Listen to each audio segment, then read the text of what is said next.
Question number 1. Which one of the following pairs of metal is present in the cytochrome and chlorophyll respectively?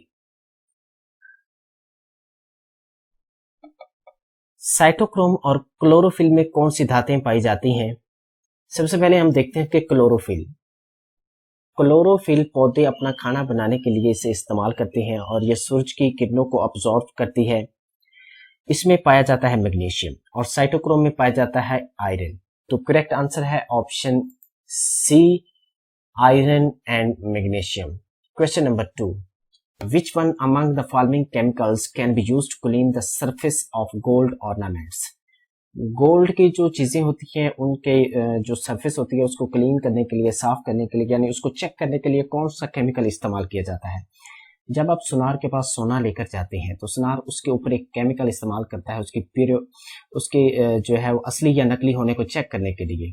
तो वो होता है aqua regia chemical होता है जो उसके ऊपर इस्तेमाल करता है। और ये एक्वा रिजिया इतना मजबूत केमिकल होता है, ये सोने को तो उगलाता ही है, ये लोहे को भी उगला सकता है।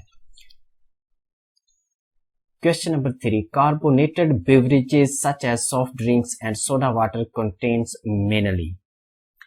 जो हम कोल्ड ड्रिंक्स घर में इस्तेमाल करते हैं इनमें क्या होता है? करेक्ट आंसर है ऑप्शन ए, कार्बन डाइऑक्साइड। पानी में जब कार्बन डाइऑक्साइड को मिक्स किया जाता है तो वो बन जाता है कार्बोनिक एसिड, इसलिए करेक्ट आंसर है option A, carbon dioxide. Question number 4. Commercially vulcanisation of rubber involves. Rubber जब हमें मिलता है तो बहुत कमजोर होता है, तो इसे मजबूत बनाने के लिए किसी एक केमिकल से इसको गर्म किया जाता है। तो ये नीचे दो दिए गए केमिकल्स हैं, इनमें से वो केमिकल कौन सा है? तो करेक्ट आंसर है ऑप्शन ए, सल्फर। सल्फर से जब इसे गर्म किया जाता है तो ये बहुत ज्यादा मजबूत हो जाता है और इस अमल को हम बोलते हैं vulcanisation. Question number 5. Which one of the following is used in the preparation of antiseptic solution? Antiseptic solution को बनाने के लिए इनमें से कौन सी चीज इस्तेमाल होती है, कौन सी धातु इस्तेमाल होती है? करेक्ट आंसर है ऑप्शन बी, आयोडीन। एंटीसेप्टिक होती है, सॉल्यूशन होता है जो बैक्टीरिया वगैरह को खत्म करने के लिए इस्तेमाल होता है। जब भी हम कोई चोट वगैरह लगती है उसके ऊपर हम जो एंटीसेप्टिक सॉल्यूशन को इस्तेमाल करते हैं, मसलन डेटोल वगैरह जो हम इस्तेमाल करते हैं उसे हम एंटीसेप्टिक कहते हैं। Question number 6. Which one of the following is used in beauty parlors for hair setting? Beauty parlours में बालों को सेट करने के लिए कौन सी धातु इस्तेमाल की जाती है? करेक्ट आंसर है ऑप्शन बी, सल्फर। सल्फर का इस्तेमाल ब्यूटी पार्लर्स में बहुत ज्यादा होता है बालों को सेट करने के लिए, बालों को मुलायम करने के लिए। और क्लोरीन होती है पानी को साफ करने के लिए। फास्फोरस जो माचिस की तीली के आगे इस्तेमाल बनी होती है, जो आग पकड़ती है, उसे हम फास्फोरस कहते हैं। सिलिकॉन का बहुत ज्यादा इस्तेमाल होता है कंडक्टर्स और इलेक्ट्रिक चिप्स वगैरह बनाने के लिए। Question number 7. The pungent smell of garlic is due to. लहसुन में से जो बू आती है वो किस वजह से होती है? करेक्ट आंसर है option C, sulphur compound. Sulphur compound की वजह से होती है। Question number 8. The light emitted by firefly is due to. जुगनू में से जो रोशनी निकलती है वो किस वजह से निकलती है? करेक्ट आंसर है option D, burning of phosphorus. जुगनू के अंदर फास्फोरस जलता है जिसकी वजह से उससे रोशनी निकलती है। Question number 9. Which one of the following is the softest. नीचे दिए गए जो एसिड्स हैं इनमें सबसे ज्यादा सॉफ्टेस्ट कौन सा है? तो करेक्ट आंसर है ऑप्शन ए, सोडियम। सोडियम और पोटाशियम सबसे ज्यादा सॉफ्टेस्ट होते हैं और आयरन, एल्यूमिनियम, कॉपर बहुत ज्यादा हार्ड होते हैं। Question number 10. Which one among the following is the chief compound used in paper spray और रायट कंट्रोल एजेंट।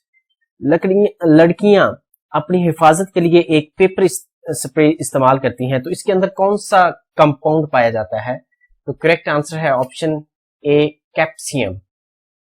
कैप्सियम एक ऐसा चीफ कंपाउंड होता है जिसकी मदद से जब ये किसी के ऊपर छिटका जाता है तो उसको अंधा कर देती है, लेकिन कंप्लीटली अंधा नहीं करती। कुछ देर के लिए बंदा जो है वो अंधा हो जाता है, उसके बाद फिर दोबारा ठीक हो जाता है। Question number 11. The gas use to extinguish fire is, आग बुझाने के लिए कौन सी गैस का इस्तेमाल होता है? करेक्ट आंसर है ऑप्शन सी, कार्बन डाइऑक्साइड। तो आग बुझती है कार्बन डाइऑक्साइड से। आपको पता होना चाहिए कि कोई भी चीज ऑक्सीजन में जलती है तो कार्बन डाइऑक्साइड इसे बुझाती है। Question number 12, the element common to all acids is, तमाम एसिड्स में आम तौर पर पाए जाने वाला एलिमेंट कौन सा होता है? करेक्ट आंसर है ऑप्शन बी, हाइड्रोजन। हाइड्रोजन के बगैर कोई भी एसिड नहीं बन सकता, हर एसिड में हाइड्रोजन पाया जाता है। क्वेश्चन नंबर 13, गोबर गैस कंटेन्स मेनली, गोबर गैस में कौन सी गैस होती है? करेक्ट आंसर है ऑप्शन ए, मीथेन। गांव में जानवरों के गोबर को बायोगैस प्लांट में भर दिया जाता है। बायोगैस में जो गोबर गैस निकलती है जिससे चूल्हा जलता है, इसमें जो गैस पाई जाती है उसे हम मीथेन गैस कहते हैं।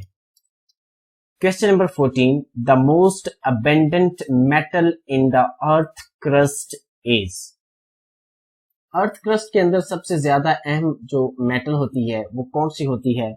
सबसे हम पहले देखेंगे अर्थ क्रस्ट क्या होती है। जमीन के ऊपर का लेयर जो कि 50 किलोमीटर अंदर तक क्रस्ट होता है, उससे अगली लेयर को मेंटल लेयर और सबसे आखिर वाली लेयर को कोर लेयर कहा जाता है। तो सबसे ऊपर वाली जो लेयर होती है जिसे हम अर्थ क्रस्ट कहते हैं, उसमें जो अबेंडेंट मेटल होता है वो होता है aluminium. Correct answer option C, aluminium. Question number 15, tetra ethyl lead is used as, जो टेट्रा एथिल लेड का कंपाउंड है वो कहां इस्तेमाल करते हैं? करेक्ट आंसर है option D, petrol addictive. Petrol के अंदर इस जो है टेट्रा एथिल लेड को इस्तेमाल किया जाता है। ये as a anti knocking agent का काम करता है ताकि इससे जो है गाड़ी का इंजन जाम ना हो जाए।